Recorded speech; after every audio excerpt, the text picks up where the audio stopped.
Salut à tous et bienvenue dans cette vidéo. Alors, si c'est la première fois de regarder mes vidéos, je t'invite directement à t'abonner à ma chaîne et à liker la vidéo pour ne pas rater les prochaines vidéos que je vais aborder sur cette chaîne YouTube. Sur cette chaîne YouTube, je parle purement de trading, je parle de stratégie, je parle de psychologie, je parle de risk management, je parle de tout ce dont vous avez besoin pour atteindre la rentabilité en trading. Et dans cette vidéo, je vais parler des éléments, de quelques éléments qui font que vous cramez vos comptes à chaque fois. Donc, je t'invite à être relax, à t'asseoir, bien posé, cherche quelque chose à manger ou à boire et écoute attentivement ce que je vais partager avec toi dans cette vidéo. Alors, quelles sont les raisons principales pour lesquelles beaucoup de traders crament leur compte? La première raison que je vais te donner, c'est quoi? C'est la gourmandise. Beaucoup de traders sont extrêmement gourmands. La plupart du temps, vous allez voir des traders qui n'ont aucun problème à faire 1%, 2% par jour, 3% par jour. Et ils sont même capables de faire monter petit à petit leur capital jusqu'au jour où ils se disent que, si j'ai la possibilité de faire mes 1%, mes 2%, mes 3% par jour, pourquoi je ne vais pas augmenter mes lots, pourquoi je ne vais pas augmenter mes risques pour tenter de gagner plus? Et à chaque fois, c'est toujours en se disant ça qu'ils finissent par cramer leur compte. Alors, au lieu de vouloir tout gagner en un jour, il faut que vous préfériez gagner petit à petit tous les jours. Il est préférable de faire des petits gains réguliers que de vouloir faire un gros gain en une seule journée et finir par cramer votre compte. Le deuxième élément, la deuxième raison pour laquelle beaucoup de traders crament leur compte, c'est le manque de patience. Vous savez, le trading, c'est 90% de patience et seulement 10% de buy et sell. Pour dire que dans 90% des cas, vous serez en train de patienter. Vous serez en train de patienter que le marché arrive dans la zone où vous devrez prendre position. Vous devrez patienter que le marché vous donne la confirmation dont vous avez besoin. Et après avoir exécuté le trade, il faut que vous patientez pour voir le résultat du trade. Beaucoup de traders manquent justement de cette patience-là. Beaucoup vont entrer trop tôt, bien avant même que le marché ne leur donne la confirmation. Et après, ils vont finir par remarquer que le marché est en train d'aller dans le sens contraire de là où ils sont partis. Pour dire que s'ils avaient patienté pour attendre la confirmation, ils n'auraient pas pris une perte sur ce trade spécifique-là.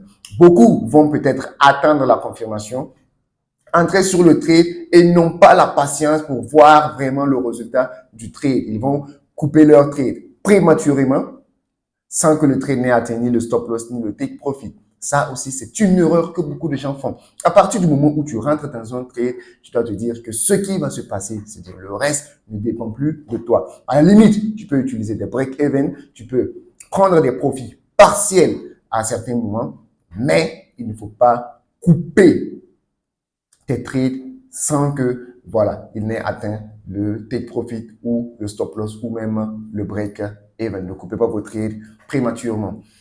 La troisième raison pour laquelle beaucoup de traders crament leur compte, c'est le manque d'une bonne stratégie. Une bonne stratégie de trading doit être une stratégie qui soit clairement définie. Une bonne stratégie de trading doit vous montrer les points d'entrée, les points de sortie pour que lorsque vous serez face à vos graphiques, que vous n'ayez aucune possibilité de douter ou d'hésiter de ce que vous voyez sur le marché. Une stratégie doit être toujours clairement définie. N'importe quelle décision que vous allez prendre ne doit pas provenir de votre réflexion. Ça doit directement provenir de ce que le plan de trading vous dit de faire. La stratégie doit vous indiquer toutes les décisions que vous devrez prendre. Votre rôle principal lorsque vous vous asseyez face au marché, c'est d'exécuter un plan qui est déjà établi.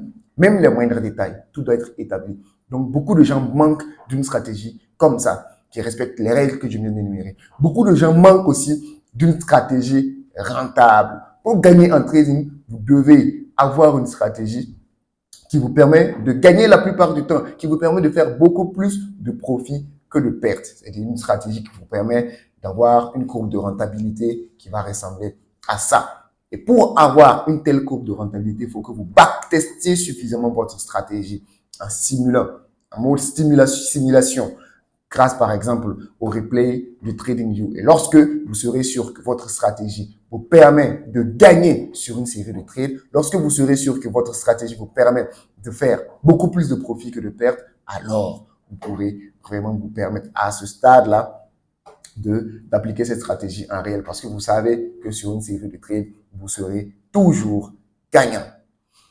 La prochaine raison pour laquelle la plupart des gens crament leur compte, c'est ce qu'on appelle le over-leveraging. Beaucoup de gens,